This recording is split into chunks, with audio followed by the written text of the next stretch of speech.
So yun guys, welcome back again sa ating YouTube channel ng Justin Miguel Vlogs. So good day po mga kalangga, mga karotsel. Welcome back again. So today is Tuesday po.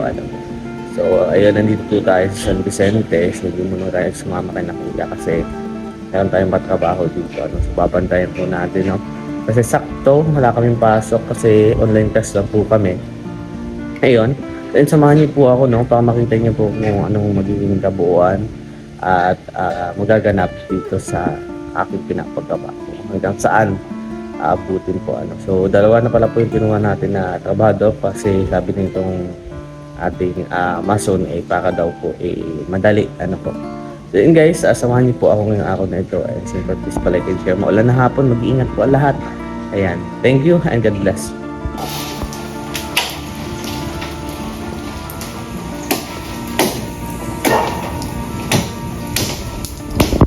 So yun guys, welcome back again sa ating YouTube channel ng Justin Miguel Vlogs. At ito syempre papakita natin sa inyo. Ayan. Ayan, mas pag-inaw, po. So ito yung mga kawayan na gamitin sa materials, po. At syempre yan dito yung ibang kawayan. Sabi ko sa inyo, ito yung day 1 po. Day 1 po ito ng ating greenhouse. Dalawa yung kinuha natin para mabilis at may katulong. Kasi kung isa nga naman, hindi ko naisip yun. Paano nga naman iaakit yan ng mag-isa ka lang. So kailangan talaga may katulong. So kung wala naman akong alam dyan, kaya hindi tayo makatulong. Saka may mga inaasikaso din po ako. Nag-online class ako habang nandito. So ayan guys, So yan nakatayo na, mababa. So sa tansya ko nasa ito Ang sukat nito ay 4, 2, 1, 2, 3, 4, 8. Bala ang sukat po nitong pinapagawa natin na greenhouse ay 4 by 8. Ayan, 8 by 4. Ay, 4 by 8. Po. So 8 yung lapad niya, 4 yung buka. So ang style lang naman ito, may daanan dito sa gitna. Ayan, nakita niyo po. Ganda na, okay na siya. So dito may mga dyan, may isa-side tayo dyan ng mga para mga ganitong side.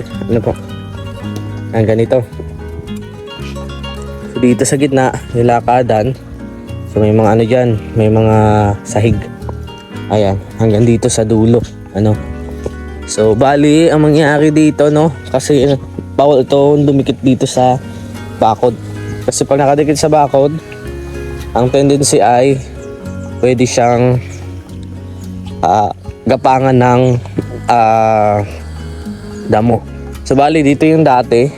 So hanggang dito na lang namin po. Pero malawak na nga sana. Ang pinakaplano ko nga sana hanggang dito na lang. Pero okay din naman to na ganito malawak kasi sayang naman nung kawayan kung hindi naman natin hindi na natin papalawakin. So siguro habang nagtatanim kami dito sa maintenance naman po, titirahin natin sa maintenance sa kapag may konting sira, fix agad para hindi nasisira yung pundasyon kasi kawayan lang yan madali lang yan po. So ganito talaga ang greenhouse, kawayan talaga. So siguro gagastos ako dito ng 7,000 po para sa pagpapagawa nito. So okay naman yan, at least investment.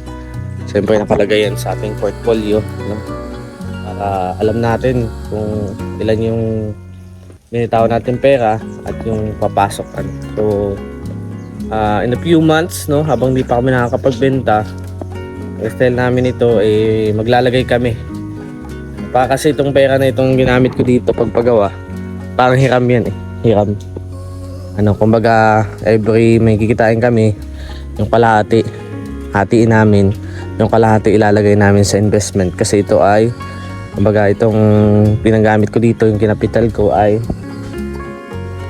kailangan may balik yung ROI agad. Para yung papaikutin natin dito no sa negosyo na ito ay yung sarili na nito. Ano? Kumbaga habang paunti-unti lagyan natin ng 25% 25% na kita in a month. Tapos isa-subdivide natin yon ano po. Ayan. So sana tuloy-tuloy na no. At ayan, maraming salamat sa pagtuto. At least nakita nyo na. So mamaya pakita ko pa sa inyo yung kabuuan. Madali nga lang siya kapag dalawa yung gumagawa. Basic lang siya. Sunod yan, yes na. Ang malaga lang dito ay may tayong pundasyon na, nakatayo na. So ganyan para hindi bumagsak ang talian ng tie wire. Tali na may pako sa kalagyan ng tali. Ayan guys, no. So sana tuloy-tuloy na. At syempre mamaya gagawa tayo ng portfolio. Lagay natin sa pang journal yung mga gastos. Tapos i-ledger natin yun. Then pagkatapos ay kukumputin natin yung kabuong gastos pag natapos na. So yun yung kailangan naming mabayaran kumbaga. So iwalay pa dun yung aming kita talaga mismo at tapon sa kapital at kailangan pa namin bayaran yung pinagpagawa dito. Kumbaga utang yan utang, pero sa ako may-ari, utang sa akin.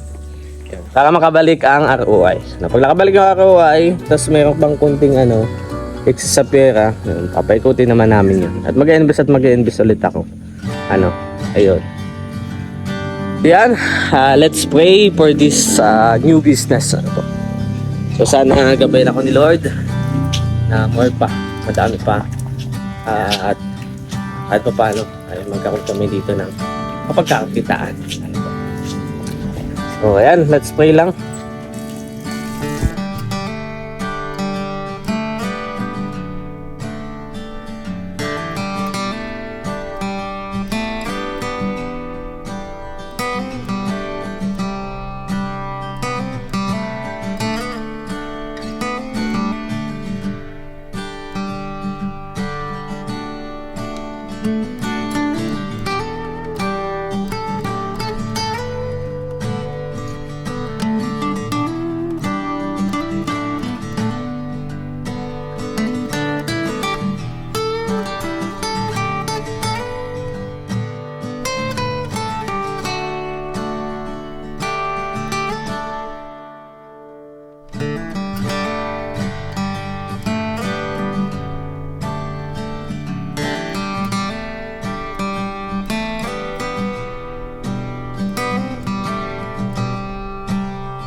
So yun guys, welcome back again sa ating YouTube channel ng Justin Guerrero Vlogs. Ayan, mega love shoutout po sa lahat po, especially po sa Rochelle fans and Roboys and Go-Girls po. Ayan, so wala malala generation mga hotspot.